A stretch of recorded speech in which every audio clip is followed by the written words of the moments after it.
Bonjour, je me présente, Jean-François Kolgoff-Sec pour Fenestration Canada.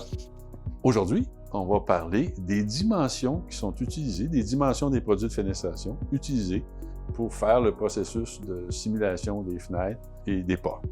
Afin de pouvoir comparer des pommes avec des pommes, il fallait bâtir une structure où on nous disait, pour tel modèle de fenêtre ou tel type de fenêtre, on va utiliser tout le temps la même dimension.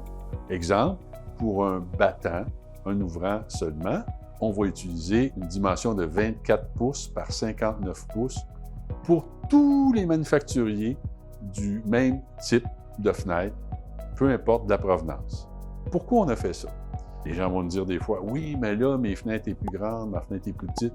Oui, mais pour un besoin de comparaison, on va utiliser la même dimension pour tous. Dans ce cas-là, on est certain que si on compare une fenêtre à une autre, on part sur les mêmes bases. On ne tient pas compte non plus de l'endroit ou de l'orientation où les produits vont être installés. On prend d'abord la même dimension, on fait tout ce qu'il faut faire au niveau test pour évaluer les rendements thermiques de ce produit-là.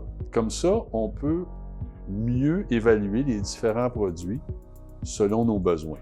Le résultat est basé, comme on dit, sur des dimensions identiques. Et là, on peut comparer les produits entre eux, peu importe l'endroit, l'ombragement ou l'ensoleillement. Une fenêtre qui a un meilleur rendement sera meilleure dans tous les endroits où elle va être utilisée qu'une fenêtre qui a des moins bons rendements.